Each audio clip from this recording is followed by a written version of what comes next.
Magnetism here is neither sorcery nor rehearsed charisma. It is the automatic reading the environment makes of a body organized from within.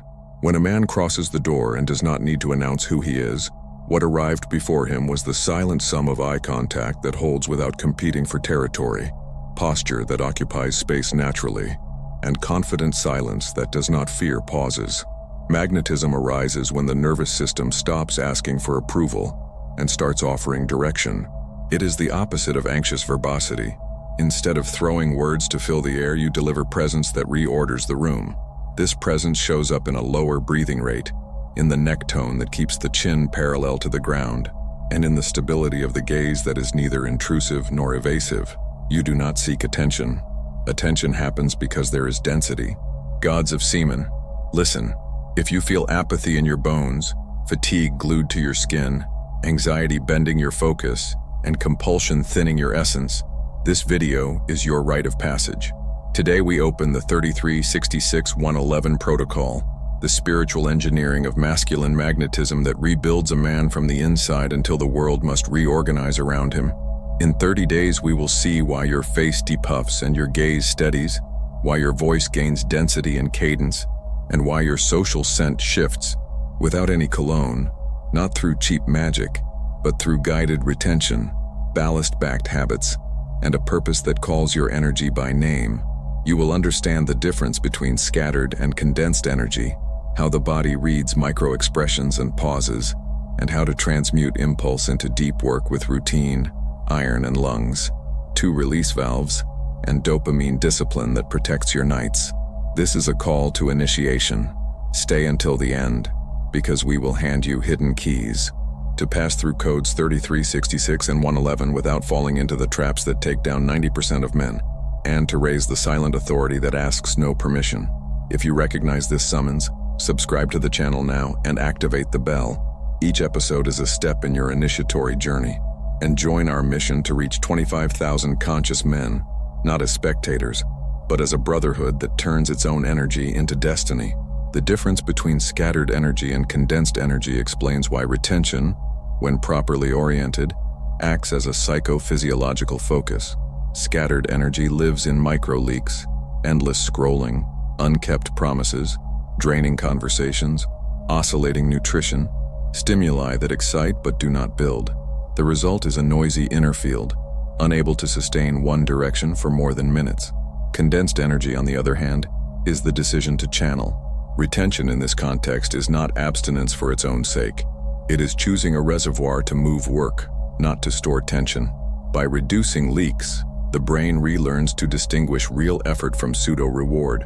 Musculature rests deeply. Attention stops jumping and learns to remain.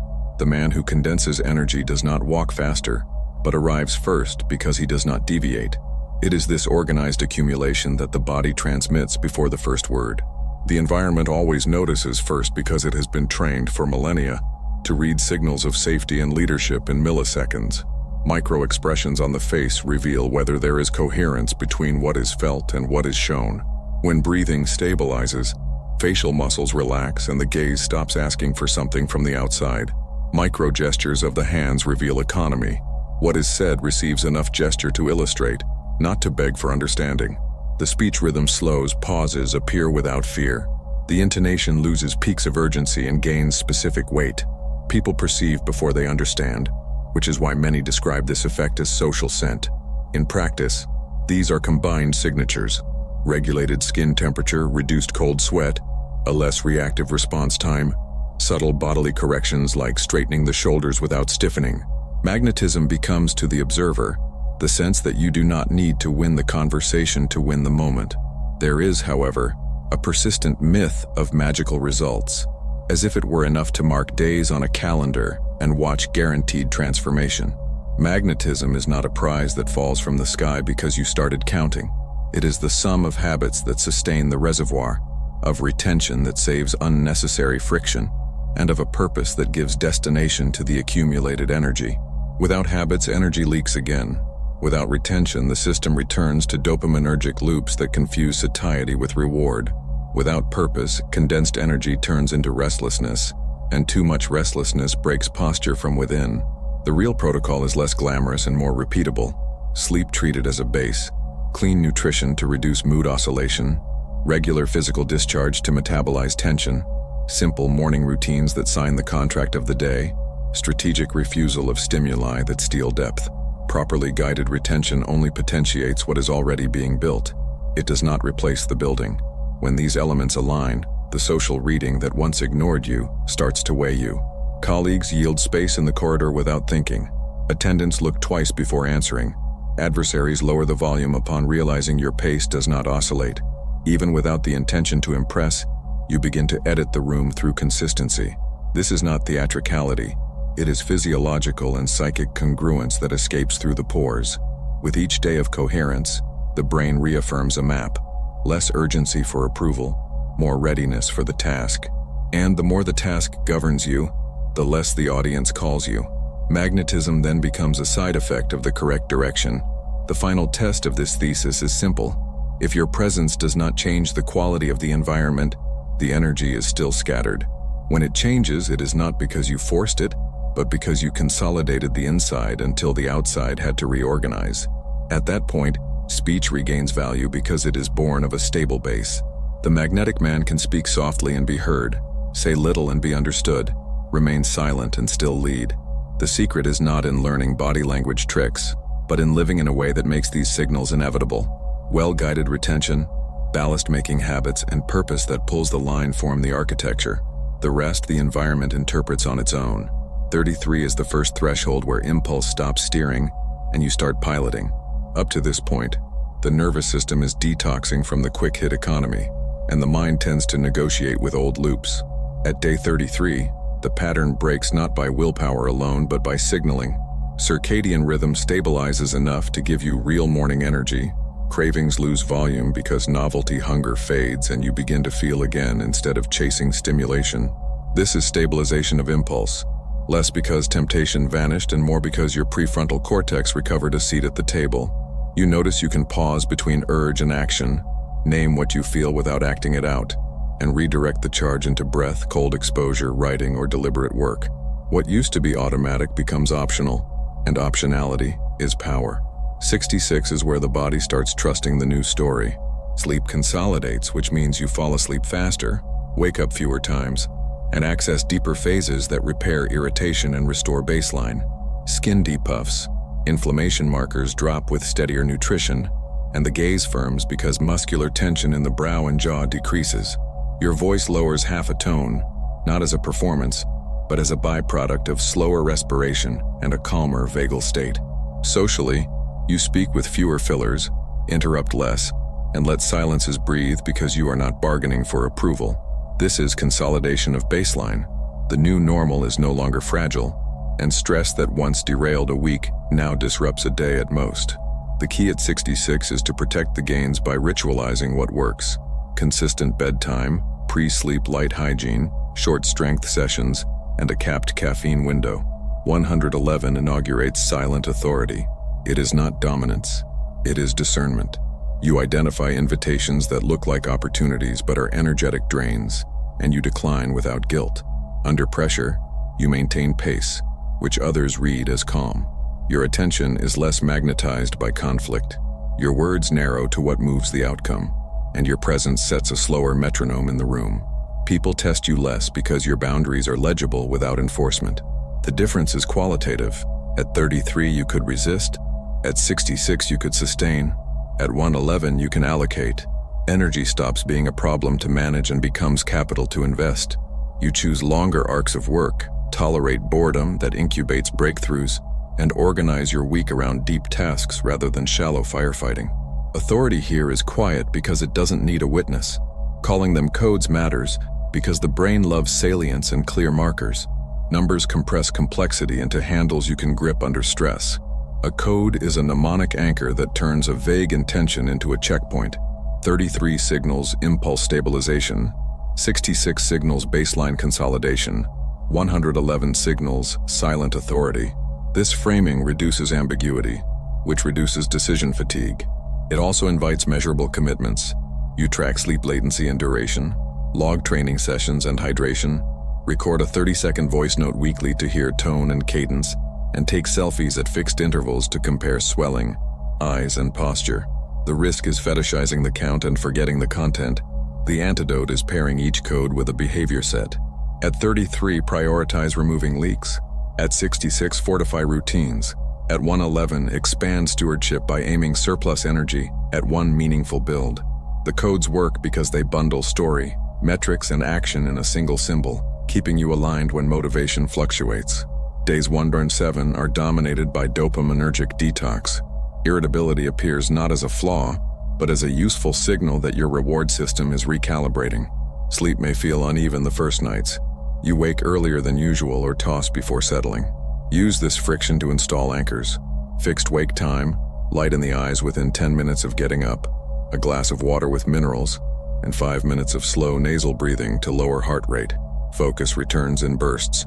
Ride them with single-task sprints of 20 minutes, then brief resets.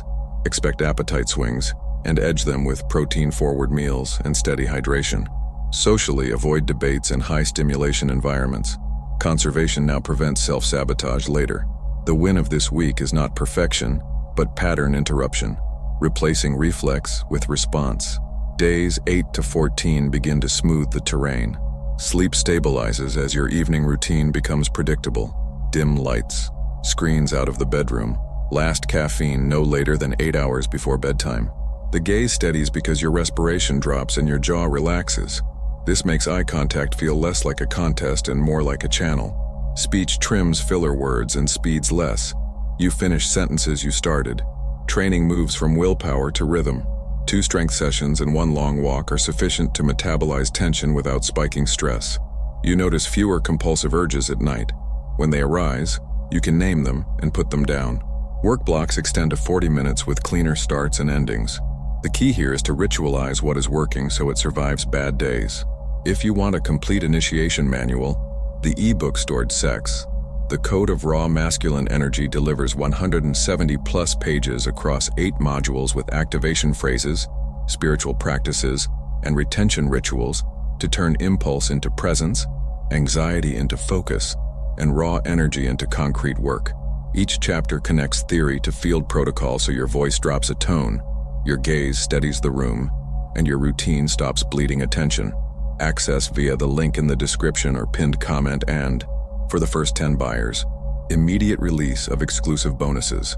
Days 15-21 introduce situational confidence. You are less compelled to prove points in conversation and more inclined to ask clarifying questions. Listening expands because internal noise shrinks. Meetings feel shorter. Tasks feel longer but more satisfying. You correct posture by default, hips under ribs, chin level, without stiffening the shoulders. Strength sessions feel stronger at lower perceived effort, signaling better sleep and nervous system regulation. You plan rather than brace. The calendar shows 2 or 3 deep work blocks, and you protect them. Urges don't vanish. They change flavor, showing up as boredom or restlessness. You respond by redirecting into breath holds, cold water for 60 seconds, or a short writing burst to externalize energy. This is where momentum is dangerous. Protect it from overreach. Days 22-30 establish low RPM authority.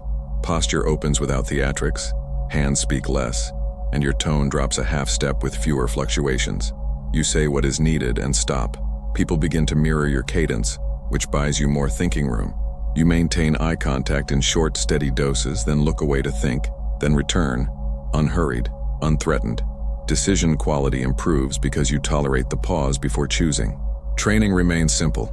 Iron and lungs 3 times per week. Walks after meals to flatten glucose and reset the mind. Evenings are quiet on purpose. You trade micro hits for recovery. By day 30, the gains are visible, but, more importantly, repeatable. You have a protocol that can carry into the next cycle without drama. Keep the metrics brutally simple so you actually use them. Each night, log a 1 to 10 score for mood, energy, and sleep. Patterns matter more than spikes. Take 3 selfies under the same lighting and distance on day 1, day 14, and day 30 to observe depuffing, eye steadiness, and posture.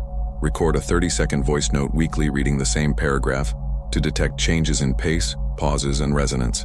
Track a single focus score for your longest uninterrupted work block each day and note what preceded it. Caffeine timing, walk, breathing. These measures do not exist to flatter or punish. They exist to guide. If the numbers dip, Return to anchors. Light, breath, iron, walk, early cutoff for stimulation. If they rise, resist the urge to add complexity. Consistency outperforms novelty over a month. What many describe as a scent is a stack of signals the nervous system reads before the mind explains. Some are chemical, most are behavioral. When sleep is clean and stress is metabolized, sweat composition shifts toward less sharpness and your baseline temperature regulation improves. You no longer oscillate between clammy and overheated in normal settings. Nasal breathing becomes your default, which quietly raises CO2 tolerance and steadies cadence. Mouth breathing, by contrast, telegraphs fatigue and urgency. These indirect chemical cues set the stage, but the decisive layer is direct behavior, the way you arrive, orient, and hold a room without borrowing volume. Hygiene of sleep is the real cologne because it governs skin tone, eye brightness, and the micro-sheen that reads as health rather than strain. Breath through the nose, shoulders relaxed. Exhale slightly longer than inhale. This alone changes how near others feel comfortable standing. Nonverbal packaging is where recognition happens. Eye contact comes in measured pulses instead of stares. You meet, you think away, you return. The brain reads that rhythm as composure. Response time shortens, not because you rush, but because you removed internal noise. You answer the question asked rather than the one your insecurity invented. Pauses do heavy lifting. A one-beat silence after a point signals self-trust. It prevents piling on words that dilute meaning. Micro-smiles begin in the eyes and end at the corners of the mouth, never stretched wide to sell likability. Hands economize. Palms show when clarifying. Fingers relax when listening. Objects aren't fidgeted with. Feet point where your attention lives. Alignment across these details delivers a single message: present, receptive, self-governed, which most people call aura because it is faster felt than parsed. Reports that women can sense retention are less mystic than they sound. Coherence is attractive because it lowers ambient risk.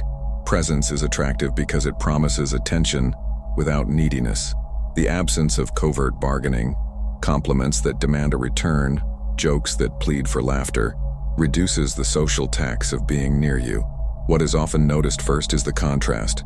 You are not scanning the room for validation. You are engaged with the person or the task in front of you. Your voice lands with fewer spikes. Your gestures don't crowd. Your eyes don't flit to every new entrant. That steadiness reads as bandwidth available for others, which is rare.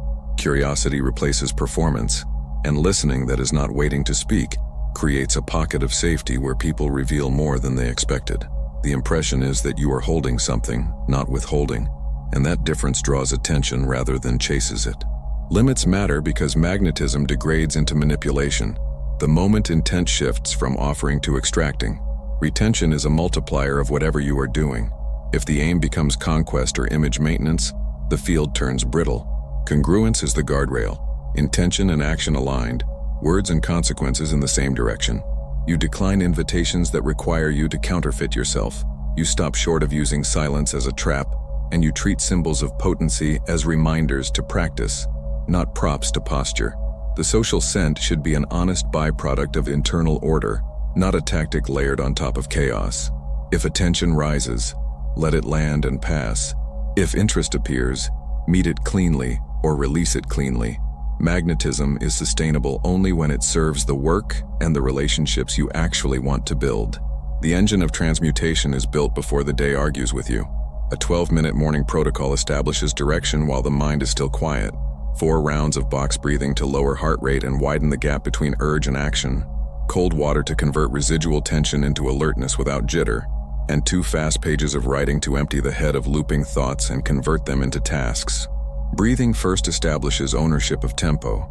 Cold exposure reframes discomfort as an invitation.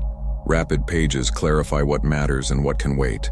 When this sequence repeats, the body begins to expect focus at the same hour, and the day's first decision is already won. You are not negotiating with impulses.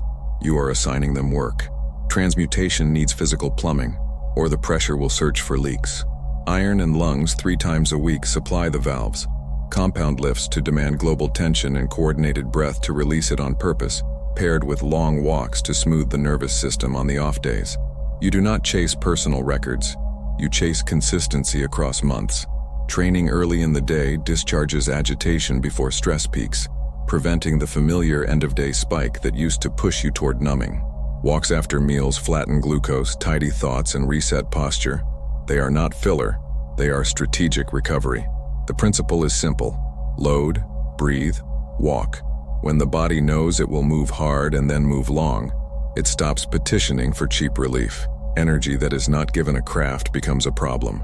The rule of 2 valves keeps the surplus honest. 1 creative channel and 1 service channel. Creativity is a personal build that can absorb boredom and reward repetition. A product, a study, a skill that has levels you can climb. Service is concrete help to someone other than you.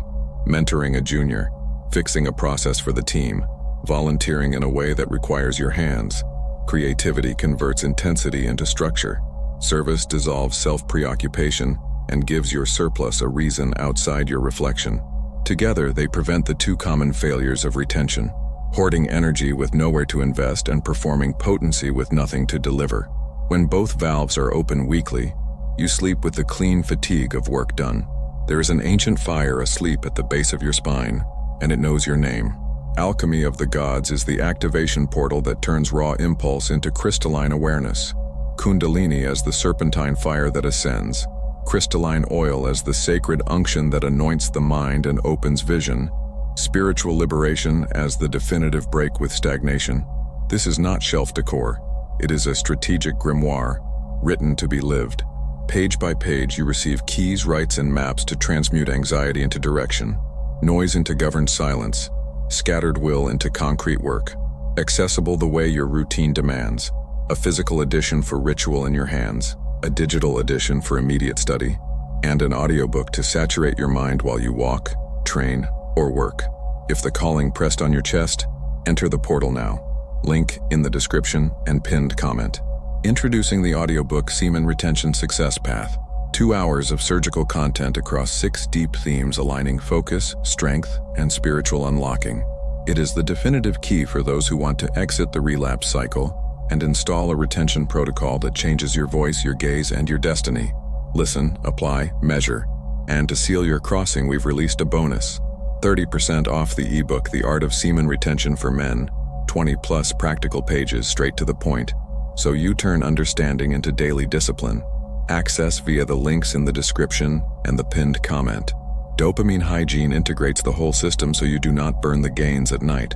Mornings and evenings are stimulus reserve zones. No scroll upon waking, no scroll before sleep. You keep music without lyrics during deep work blocks to reduce semantic interference and stabilize cadence. The absence of words in your ears protects the words in your head. Caffeine is calibrated rather than celebrated. First dose 90 minutes after waking to avoid the crash. Last dose no later than 8 hours before bedtime to preserve latency and depth.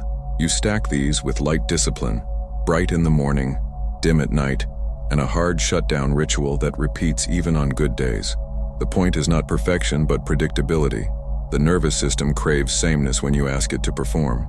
With this scaffolding, impulse becomes ignition, not derailment, and deep work stops being an event and becomes the climate you live in. Progress collapses less from lack of knowledge and more from predictable failure modes. The nervous system loves momentum, but it also loves shortcuts. When tension rises, it will bargain for relief disguised as reward. The antidotes work because they are boring, measurable, and hard to negotiate with once installed. What follows is not motivation theory. It is field repair for the exact places most men slip. Overconfidence on the good day is the first trap. A clean morning, a strong session, a sharp meeting. Suddenly the mind wants to double the plan, add calls, stack goals, and loosen the guardrails at night because you feel untouchable. Overreach today becomes drift tomorrow. The cure is a floor, not a ceiling. A minimal checklist that completes the day even if nothing else happens. 1 anchor for sleep, 1 for body, 1 for focus. In practice, you hit the same bedtime window within 30 minutes. You do the programmed iron and lungs session or at least a 20-minute substitute circuit. And you protect a single deep work block free of notifications. If the day tries to seduce you into heroics, you still finish the floor. Floors compound. Ceilings collapse. Accumulated stress without a valve converts retention into pressure. Tension that is not metabolized will hunt for exits. And the cheapest exits are the old loops. Plan the discharge before the stress arrives. 3 days of iron and lungs weekly handle global load. Long walks on alternate days bleed static and restore cadence. Microvalves prevent overflow. A physiological sigh before a hard conversation. 5 slow nasal breaths at red lights. A 60-second cold rinse after training to teach the system how to downshift. Do not wait for mood to move. Move first and let mood follow. When the body trusts it will be emptied on schedule, it stops knocking at midnight. Each saboteur is a doorway back to scatter. Each antidote is a hinge that keeps the door from swinging. The game is not to feel invulnerable. It is to remain governable when feelings surge. A floor you can hit on bad days, valves that bleed pressure, solitude with witness, sleep that lands you, and evening rituals that close accounts. Together they keep you in the lane long enough for retention to multiply what you are building.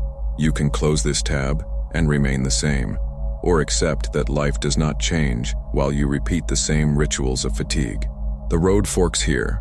On one side, the lukewarm sleep of vices. On the other, the fire that frightens and purifies. If something in you asked for passage, stamp this moment as learning, leave a like, accept the initiatory journey, subscribe and activate the bell, and advance to the next stage of the rite by watching the recommended video. The portal is open. The rest is decision.